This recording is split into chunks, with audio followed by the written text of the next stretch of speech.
Hola, bienvenidos a Geopolítica en Acción. En el capítulo de hoy vamos a hablar de uno de los grandes protagonistas de la geopolítica actual. Me refiero a Rusia. ¿Sigue siendo una potencia mundial? ¿Está realmente enfrentado con Estados Unidos? ¿Estados Unidos lo percibe como un enemigo? ¿Y cuál es el rol que juega Rusia en el conflicto global entre China y Estados Unidos? Este es el contenido del que vamos a hablar hoy.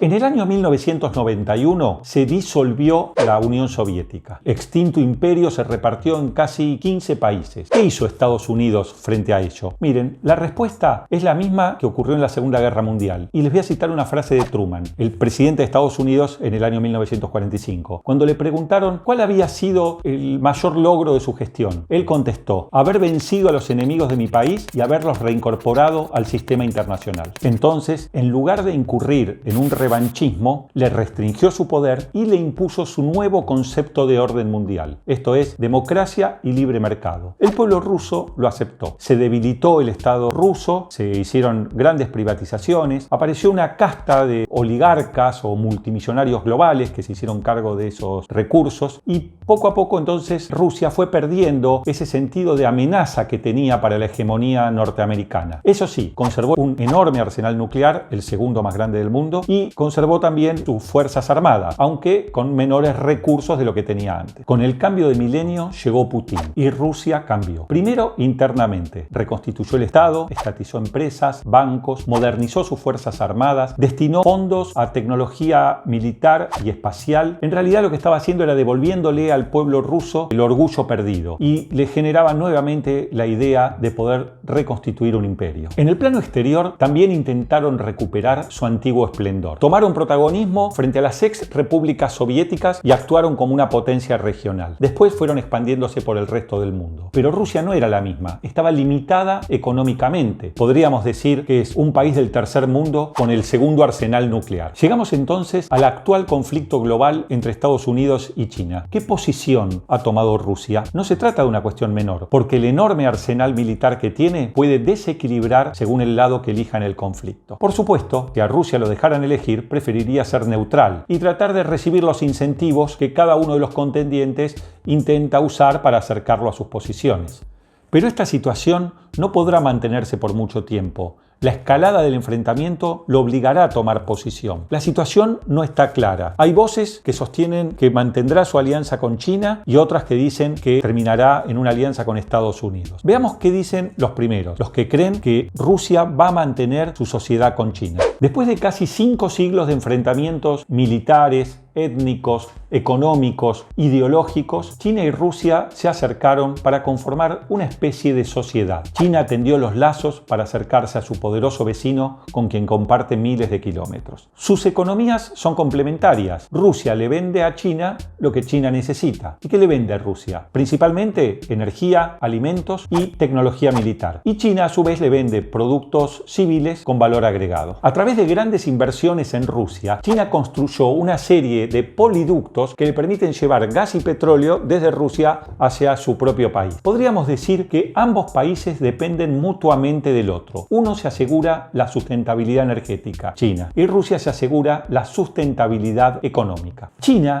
le asigna una importancia superlativa a la energía que viene de Rusia, porque las otras fuentes alternativas de energía están vedadas u obstaculizadas. Piensen en Medio Oriente, piensen en Irán, piensen en Venezuela. Y por el otro lado, Rusia también le asigna una gran importancia al intercambio comercial con China, porque también con eso se asegura el ingreso de divisas, que no está obteniendo de otro lado por las sanciones que Europa y Estados Unidos en algún caso también le imponen. También esta sociedad se afianza en el hecho de que ninguno de los dos países se inmiscuye en los asuntos internos del otro. Todos estos datos que dan muestra de la solidez de la sociedad económica permite presumir que es muy difícil que Rusia quiera en estos momentos enfrentarse con China.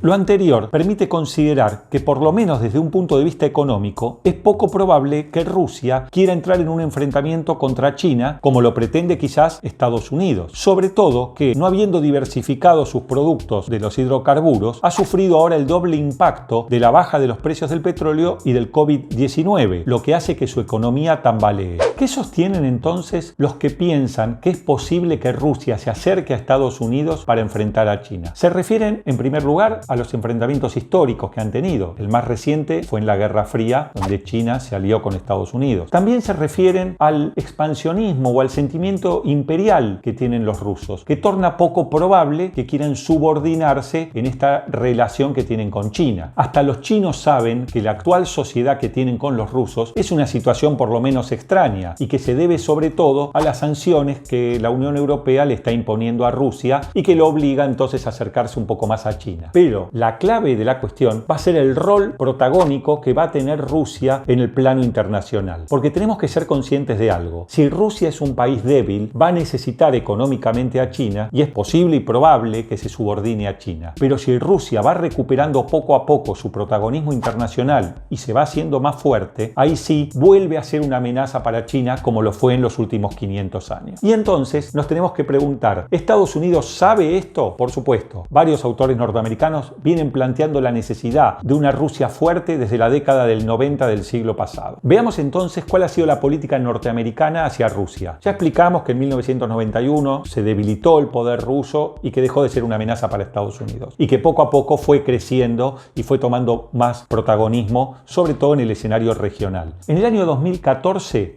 Rusia invadió Ucrania. No nos importa hablar de los antecedentes de eso, pero sí ver cuál fue la reacción norteamericana. Frente a esta invasión, la reacción norteamericana fue menos que tibia. Algunas frases de compromiso y muy leves sanciones económicas, ni siquiera al Estado ruso, sino a algunos de sus generales. Vamos a otro hecho. En el año siguiente, 2015, Rusia intervino directamente en la guerra civil de Siria. Sus tropas entraron en Medio Oriente. Atrás habían quedado cuando en la Guerra Fría Estados Unidos no permitió que tropas soviéticas pisen Medio Oriente, sobre todo, me acuerdo, en la guerra de Yom Kippur. Esta vez, no solo que Estados Unidos permitió que Rusia entre a ese conflicto, sino que celebraron protocolos para no entorpecer la actuación de las tropas norteamericanas con las tropas rusas. Es decir, estos dos hechos nos permiten presumir que hay una política norteamericana de permitir o de anuencia a la expansión rusa. En consecuencia, podemos sostener que Estados Unidos prefiere una Rusia fuerte, que no necesite ni quiera subordinarse a China. De ese modo,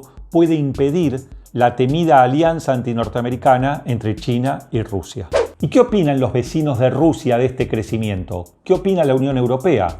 ¿Puede pensarse seriamente en la posibilidad de una alianza entre Estados Unidos y Rusia en estos momentos para enfrentar a China? Miren, podríamos pensar lo que sería una política de espejos. ¿Y en el espejo qué pasa? Se repite el movimiento pero al revés. Así como en 1972 Nixon se acercó a China para formar una alianza en contra de la entonces Unión Soviética, del mismo modo podemos pensar que ahora Estados Unidos se acercaría a Rusia para formar una alianza en contra de China. Nunca nos tenemos que olvidar que China y Rusia llevan 5 siglos de enfrentamientos geopolíticos y que ahora están unidos por una sociedad. Y del mismo modo que en la década del 70 Estados Unidos empezó a ayudar al crecimiento chino para que se constituya en una verdadera amenaza para la Unión Soviética, del mismo modo ahora Estados Unidos puede estar ayudando, quizás indirectamente, a Rusia a crecer, para que de este modo se constituya en una verdadera amenaza para China. Acá entonces hemos expuesto las dos opciones que se están manejando respecto de Rusia. Por un lado, quienes sostienen que la sociedad conformada con China torna imprevisible un enfrentamiento, sobre todo ahora con la crisis económica, y otros que sostienen que es posible el acercamiento con Estados Unidos y que Rusia enfrente a su antiguo enemigo que es China. Las respuestas son muy difíciles, pero hay que seguir muy de cerca esto, porque cada uno de los movimientos que haga Rusia, que haga Estados Unidos y que haga China en este concierto nos va a ir develando